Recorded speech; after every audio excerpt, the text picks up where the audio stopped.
सरकार दीपक रंजन, प्रवक्ता समाजवादी पार्टी, विभूति नारायण राय जी, पूर्व डीजीपी, आप सभी मेहमानों का स्वागत है। सबसे बड़ा मुद्दा में दीपक रंजन जी, अब भी कोई सवाल है? देखिए राहुल जी, आज उत्तर प्रदेश में लोकतंत्र पूरी तरीके से समाप्त हो चुका है और ठोकतंत्र पूरी तरीके से हावी हो चुका है। आज उत्तर प्रदेश का एक एक नागरिक जो है वो खौफ के साए में जी रहा है। मैं मनीष भाई से पूछना चाहता हूँ, मनीष शुक्ला से, भारतीय जनता पार्टी के प्रवक्ता से, इन्होंने कहा कि एसआईटी टीम की जांच की टीम जो है वो गठित हो गई, बहुत जल्दी जो है वो जांच रिपोर्ट आएगी, उसके हिसाब से आगे की कार्रवाई होगी। मैं इनसे पूछना चाहता हूँ मनीष शुक्ला जी से, पीछे जो वारदातें हुई, पहले जो उत्तर प्रदेश में इस तरीके के कस्टोडियल डेथ में, जुडिशियल कस्टडी में जिस तरीके से मौतें हुई, उससे आखिर सबक क्यों नहीं लिया गया, उसको संज्ञान में क्यों नहीं लिया गया? और जिस तरीके से एक अपराधी को मारने के लिए नए नए अपराधी रोज नए, जितना 28 साल का इन्होंने बताया मनीष शुक्ला ने, 28 साल का उसका आपराधिक इतिहास था, 28 साल का उसका आपराधिक इतिहास, तो मैं समझता हूं कि उसकी संजू जीवा से जिसने मारा उसकी तो उम्र मुश्किल से 17-18 साल की है। और किस तरीके से जो है आज की तारीख में न जजेस जो है वो सुरक्षित हैं, न वकील सुरक्षित हैं। जिस बच्ची को गोली लगी आखिर उसका क्या दोष था? मनीष भाई, चलिए उसका 28 साल के उसका आपराधिक इतिहास तो, उसकी कई लोगों से दुश्मनी थी, लेकिन उस बच्ची, निर्दोष बच्ची को जिसको गोली लगी, जो जिंदगी मौत से जूझ रही है, उसकी क्या गलती? और किस तरीके से पुलिस प्रशासन के लोग उसको लेकर के आते थे, उसको रास्ते में उसका वीआईपी ट्रीटमेंट होता था, जिसको चाहता था जीवा उससे फोन पे बात करता था। और अभी वकीलों के माध्यम से पता चला कि अभी इसको चाय की दुकान पे इसको चाय पिलाने का काम किया जा रहा था कचहरी के किनारे। तो इतनी बड़ी चूक कैसे हो रही है जब मेटल डिटेक्टर लगा हुआ है, सारी चीजें तो क्या मेटल इस सवाल का जवाब ले लीजिए दीपक रंजन जी।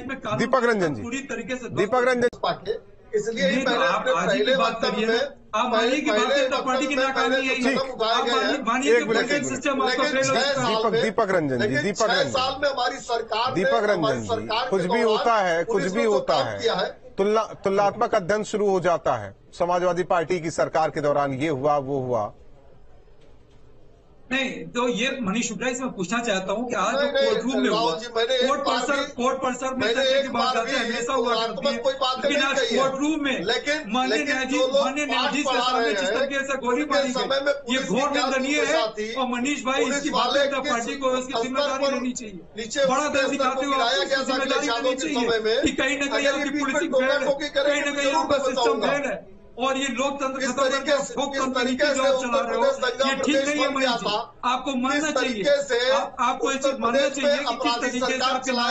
दीपक रंजन जी, हालांकि मुन्ना बजरंगी की पत्नी ने भी अंदेशा जाहिर किया था और संजीव जीवा की भी पत्नी ने अंदेशा जाहिर किया था, कोर्ट तक गए थे, लेकिन सवाल वही है कि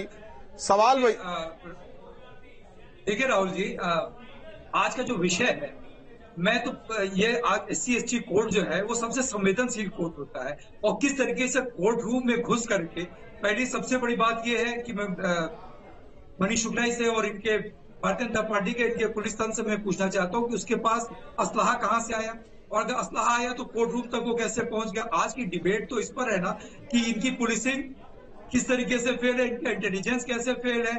इन्होंने पूरी तरीके से लोकतंत्र की धज्जियां उड़ा करके रखी, कानून पर से इनका विश्वास उठ चुका है। जब आज उसको कोर्ट से सजा होने वाली थी, अगर उसको आजीवन कारावास होने वाला था, आजीवन कारावास में उसकी सजा सुनानी थी। मैं तो पूछना चाहता हूँ, जैसे मनीष शुक्ला जी ने कहा कि बहुत बड़ा अपराधी था वो, 28 साल पुराना उसका इतिहास था। मैं तो पूछना चाहता हूँ, उस बच्ची का क्या दोष था जो बच्ची जिंदगी और मौत से जूझ रही है? आप मान लो मनीष शुक्ला जी की आपकी इंटेलिजेंस की, आपकी पुलिसिंग की, आपके सिस्टम की पूरी तरीके से, और वो लाइफ सेविंग जैकेट में कैसे जवाब दीजिए। राहुल जी देखिए, मैंने पहले ही कहा कि हम लोग जिम्मेदार दल के लोग हैं, हमने एक बार भी इस घटना को जस्टिफाई करने का प्रयास नहीं किया। और अभी समाजवादी पार्टी के समय में जो अपराध होते थे, अगर उस समय उनके प्रवक्ताओं का हाल आप तो थे, उस समय भी आप डिबेट कराते थे, आप उस समय भी डिबेट कराते थे राहुल जी। क्या हालत रहते थे, आपकी पुलिसिंग गलत, इस तरह से चिल्लाने से नहीं। दीपक जी सुन लीजिए, दीपक जी सुन लीजिए, सुन तो लीजिए।